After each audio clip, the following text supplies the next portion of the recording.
my consciousness at the time. I mean, I just didn't think on it too much. I mean, I knew about the veil and that people weren't really dead and death was an illusion and all of those things from my other experiences, but not to this profound depth.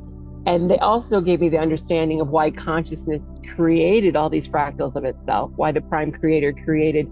I am Lorelei Drock. I am a near-death experiencer. I had my first experience at 7 years of age. I drowned, and I heard my family's thoughts while I was underwater. And I had an experience where I went straight to what I call source. And I had a long conversation about what my life would entail. However, I did not come back with all of that knowledge, other than the fact that I kept arguing with this profound being of love and light that there was no way they could make me come back and experience all of those things. And so we argued for what felt like lifetime. And then a loud, audible voice came through saying, "You must go back. You have more to do." And there was no denying this voice. It was a male voice, and it was very authoritative.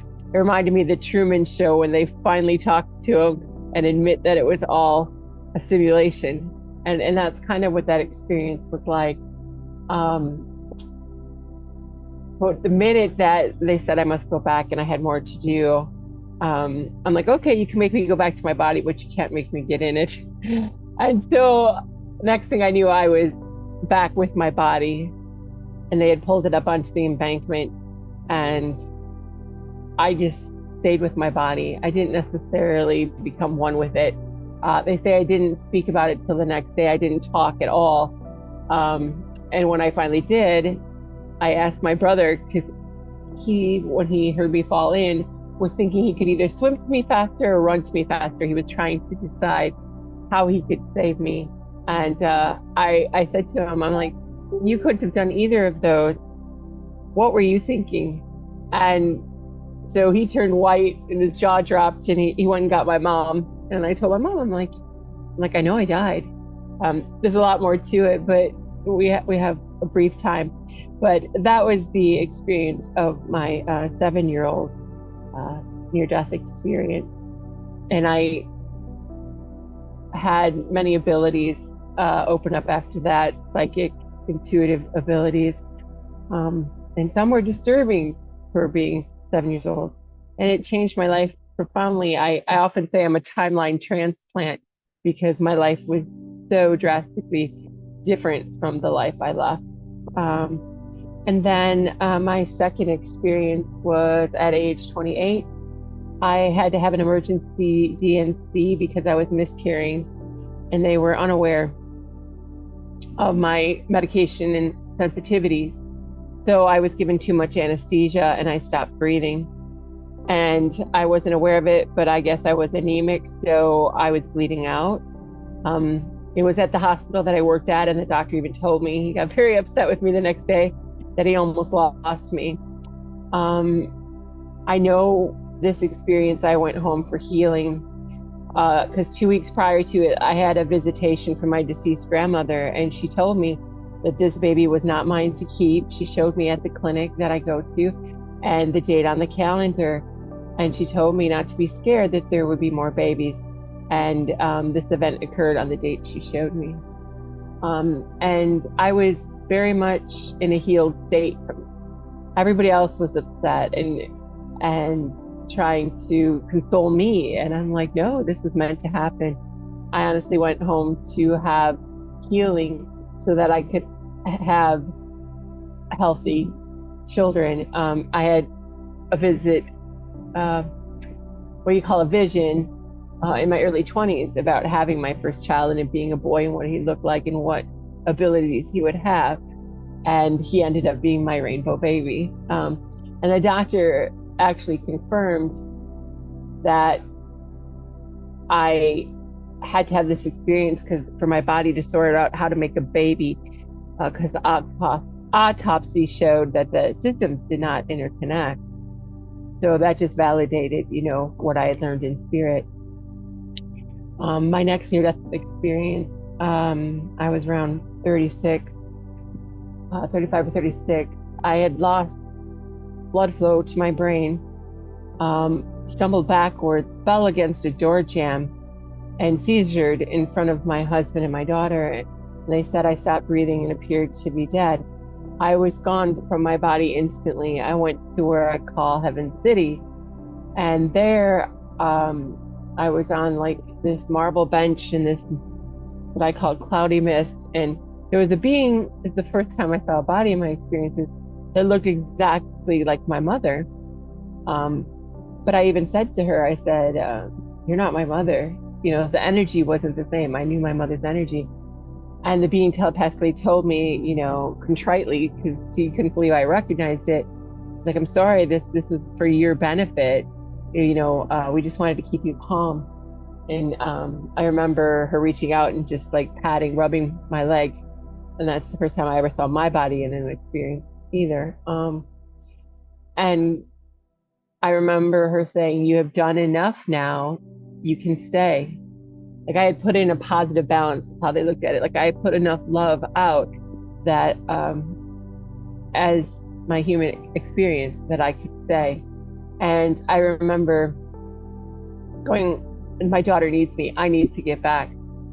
Because I had this full remembrance of dying on her at the same age in another lifetime that we had shared. I was murdered in like 1800 England as her father and died in front of her. And she has memories of that lifetime and struggling because I was their breadwinner. I took care of them. It wasn't a time period where women worked per se any really mean. So, and the interesting part is I had had pain under my right rib since I was born in this lifetime. And that's exactly where they shot me in that lifetime. And I saw how and why and them begging to be forgiven. And when I gave that forgiveness, I haven't had that peace, but I had it my whole life. And then my fourth death experience was due to autonomic nervous system issues. I quit breathing in my sleep. And I was instantly in that cloudy mist, some people call heaven. I don't know, to me, it's more like the quantum space. And I was there with my soul group and my twin flame. My husband and my daughter were to the right. My twin flame was in front of me, and a dear friend at the time was to my right. And I could tell that there was all these beings, like energetically with them. Like I felt like I had this whole, panel of people staring at me. But all I could make out was shimmers of energy. And everything here happened kind of simultaneously because my twin flame, literally, it was like being called to the principal office. He said, at your level of light, you have to watch what you say, what you do, what you're creating, because things manifest super fast at that frequency. Where she was saying, if I wanted to get back into my body, I had to do it now, or that body would not be, attainable. So I was having this whole test and conversation with my twin flame in this thing. Because what had happened is like a week prior to that, I had written in a DE group, there was a meme and it said, lame ways we died. And people were joking about how they wanted to go next time. And I said, I wanted to go in my sleep like grandpa, not screaming like the passengers in his car. It's an old joke. And so I died in my sleep 2 weeks later. And so, a week later, but it was like 1 to 2 weeks.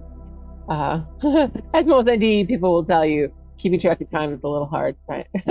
Afterwards, but it was approximately that. And so it was really interesting because she was going on about, we called my body a vehicle. So my first question was like, how do I get back in there? And she told me I had to swallow, which is interesting. I have met a friend since then who had NDD, who was told similar. So there must be something to that. And then when I managed to be able to swallow, I took this huge gasp of air, like, like as if you held your air for a minute. And then it was like a force kick to the chest. It literally felt like somebody kicked through my chest. It was so painful. But then she's like, "Can you feel anything? Can you feel your body?" And I'm like, "No, I don't sense anything to do with my body." And then she's like, "Well, we need to do a systems check." And somehow, like the higher me knew what that was. It was moving energy from my feet up through to my crown. And the minute I started to do that, I had this intense pain, like worse than my 27 hours of labor with my first child. It, like when your hand falls asleep, but imagine your whole body waking up at once like that. It was horrendously painful for about 20 seconds. And then I remember for like 20 minutes, I just shook. My fifth death experience um, was just last year and December. And again, I had stopped breathing in my sleep. This was another autonomic nervous system issue, but this time I had inadvertently eaten something with MSG, and I'm highly sensitive to it, but they use other names for it, right? And so I had inadvertently eaten some, and it was causing me some neurological issues. So once again, similar happened, except I went to this black velvety type void that seemed to go on forever. And it was like being in the womb, but yet with consciousness itself that was never ending. But just like my first one had such immense love and peace and totality. But as all this was happening, a female voice, just as powerful, just as big as the first death experience, said, "There's only death because you continue to believe in it. And you keep creating it." And then I had this whole expansive of that we create death in the sense we think that's the only way that we can go home or connect with source and to connect with our loved one once we have crossed. And that's not true. It's just a belief, and beliefs here manifest as reality. So, they were kind of lecturing me like, you don't have to die to be at home or to visit this place of love and peace. And the only reason, like, we created the veil. Our belief that there was this separation just because there was physical death created that veil. They're just as alive, actually more alive, and doing and being. And if we let go of that and the grief, the intense grief that we have, they could reach us more. So there was a lot of that understanding that we create the aging process. We think in order to go home, and because we think we have to die to go home, and all of these things. And that was very profound for me. That was not something that was a part of my consciousness at the time. I mean, I just didn't think on it too much. I mean, I knew about the veil and that people weren't really dead and death was an illusion and all of those things from my other experiences, but not to this profound depth. And they also gave me the understanding of why consciousness created all these fractals of itself, why the prime creator created all of these energetic beings to interact with, because also that intense love I felt in the first, this last one, I felt the intense loneliness of what it felt like to be consciousness without anything to mirror itself or its emotions or reflect its ideas or its personality or anything with. It was just alone and sentient. And then it made me feel that much more grateful for having a human experience and being allowed to be this separate fractal that can experience and bring back experiences to the whole, yet always one with it and have never left it. And so that was really got to me, because I've never felt that intensely alone till that moment when it showed me what it was like before it created other thought forms. So that was really intense. But those were my 5 near-death experiences. I did have some profound spiritual experiences that were probably almost more than my NDEs. One was a near-death-like experience at the IANS conference in Washington, D.C. last year. I'd had a really difficult flight. In fact, it landed nose down, and from previous concussions, it really set me off. It felt like my head just got smacked, like my brain just got smacked inside my head. And so I was having this really bad headache and wooziness when I first got there. This was either the first or second night. I had this whole experience where I was having this conversation with these beings, and I remember it like being in a white space, but then I became aware of it, and once again I was like, where am I, what's going on? And then I saw this huge, unlike the rest, my NDEs, this is the only time I saw a huge tunnel of light, and I felt like irresistible, like I had to go to this light. This is where I belonged. I needed to go home.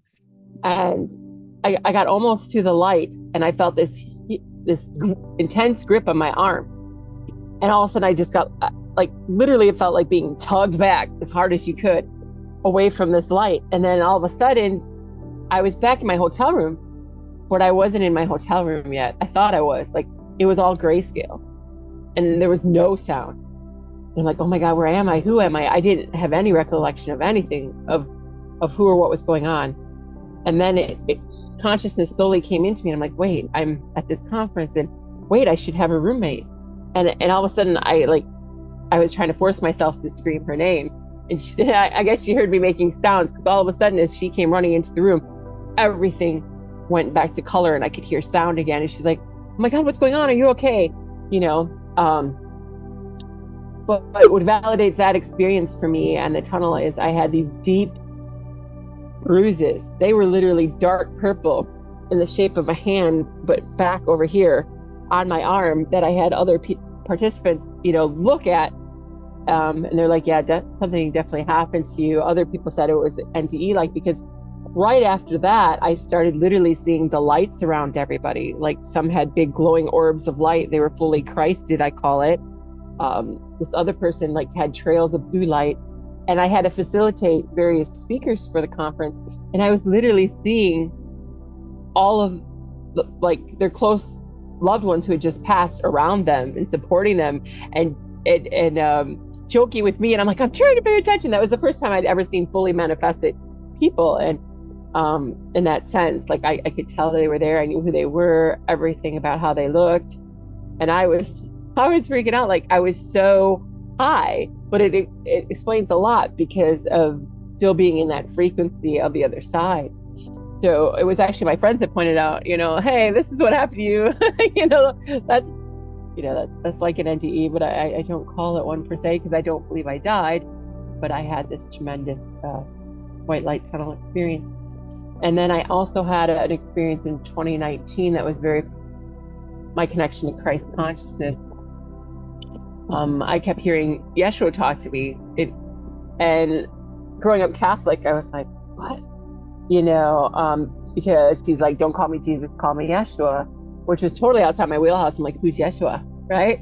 I had no clue even that he was called that in other religious faiths. And he's like, do not worship me. We are brothers and sisters. We are the same. And you can do the things I have done as long as, just believe that you can, and things like this. And that was totally against everything I had been raised with. Not that I was raised strict in religion per se.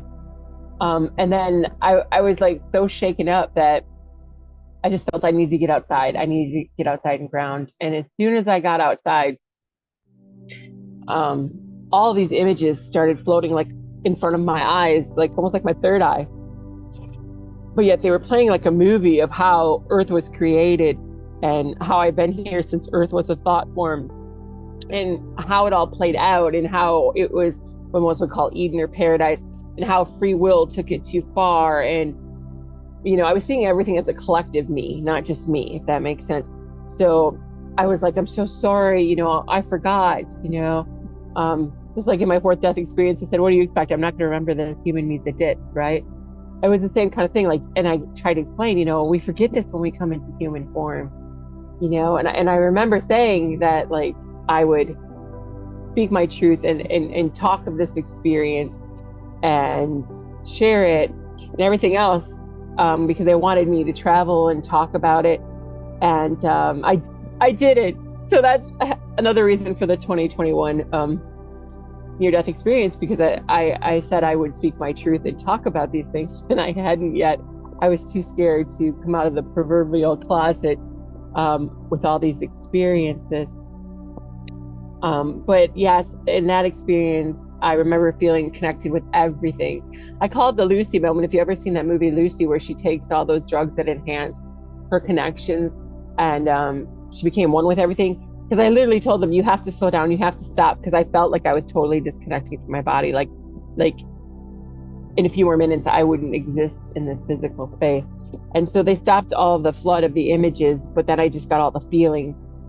And there was these three big trees that I connected with, and they told me, they called themselves the Sentinel, and they showed me all of Earth and the damage different energies had caused through free will. And I remember I've never ugly cried like that, not even when somebody died, anything. I was just begging for forgiveness and just crying, seeing all of this.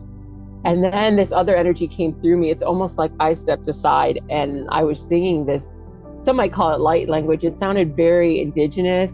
The closest thing I could find is the Sami, the indigenous Sami Norse tribes, which I do have some of that heritage, so I'm not sure. But I understood that like it was this song of healing and protection, and to heal the land that I was on and heal me and just everything in my space. But I remember coming back in to the house, and my daughter, who's also an experiencer, I remember her looking straight at me and just like, so like, she's like, "You're not my mom." She's like, "Your energy isn't right. Who are you?" That's how much I had changed during this process. And I just told her, I had connected with Yeshua and my higher self. And it was me, just, I had, been removed of all of that through this experience, as far as all the pain and suffering and everything else had moved away. And I understood um, how everything was created. So those are my most profound ones, other than I think at 35, right before that, my 36-year-old near-death experience, I had an experience that some keeps trying to tell me it was a walk-in or a soul. I forget what they call it, but I was laying there on a futon watching TV, and all of a sudden, my vision went really crazy. I started seeing all these energy lines just bobbing, these colored lines, just almost like how you'd see a heart monitor.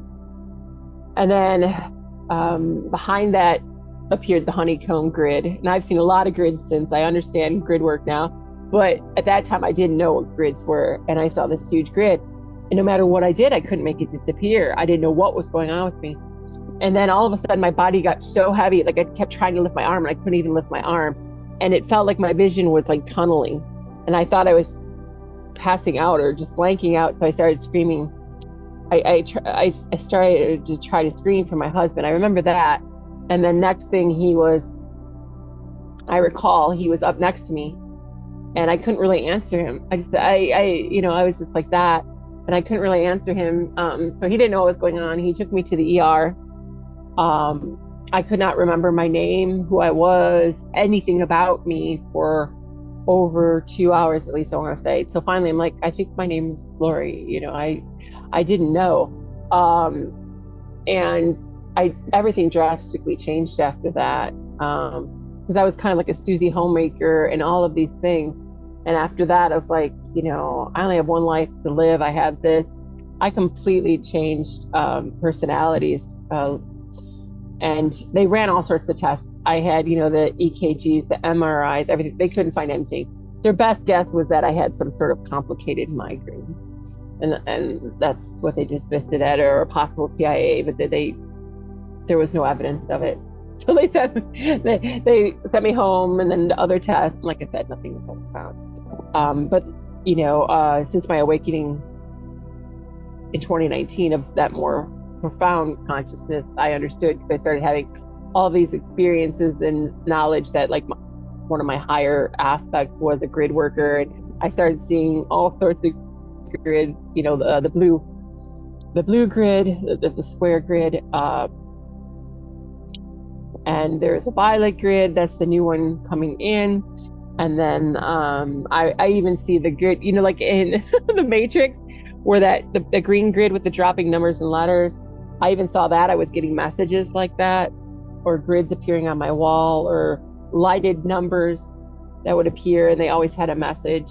I started to have all sorts of things like that for a brief time after those experiences. But it's been a profound journey. I have all my clear abilities fully open now, and so I work as a remembrance guide, I call it. Other people might call it an energy healer, but that's what I do now. And I hold a lot of spaces for various people. I hold sharing groups, psychic practice groups, a fellowship group once a month called Celebration of Consciousness, and I do a lot of teaching and healing work. So I'm just very, very happy that my experiences have come full circle, but it wasn't easy. People always say, I wish I had an NDE or had one of these experiences, but integrating them and realizing what we truly are compared to what we think is reality is a lot to align and integrate. And not everybody has an easy path doing that or accepted, because you're so different. That was the hardest part, because I was so different. People didn't know how to take it. In the first experience, what I saw of heaven was just like all these floating clouds and like different plateaus. Because I remember in that first experience, I saw this huge archway, and there was a beam that was coming through, and the light was beyond anything I've ever seen. It was white to yellow to amber to orange, and the love and the light intensity, you felt like, how can I even be looking at this, right? And I could sense that there was beings. Like I sensed I had a guide to my left, but I never saw a body. I didn't see a body for me. I did sense a presence of that being, but I never like saw a fully manifested being, just that this light was emanating from that being. And that the only thing I remember from it was just all this cloudy mist and being on these platforms and that giant archway. For that experience, the other one, like I said, was being on this marble bench with my mother, that I kind of understood was what they call Heaven City, where like the spirit guides and anybody that still wants to work or guide or learn things through our incarnations stays in that realm of consciousness so that they can still interact with the physical world. But those are my two experiences that I would say were more in like the heavenly realm. We have worked lifetime after lifetime in a physical manner as far as that lifetime, linear way, excuse me, to get to a point where human consciousness is remembering and expanding and going beyond the 9 to 5, and constructed belief systems. So that has taken a lot of work to expand consciousness. So everybody wants to be here to experience. It was literally kind of shown to me, like they told me, it's like a roller coaster, buckle up, here it comes, quite literally. And so to me, that's what the next 10 years is about, is that awakening process, as well as Gaia herself awakening and purging these energies. They told me literally we're going through what I call a living life review, where all of the lives you have lived or the things that have happened in this life that you have caused some sort of ripple that for that person seemed damaging, right? And so on, that you will live and feel that and feel what they have felt and relive it. And so that you can heal it and let go, because it is so important to let go of things on the physical level while you're embodied. It's much harder to manifest and transmute these when you no longer have a body. So to be able to do that, let's say for your lineage right now, a lot of us are doing it for our whole lineage.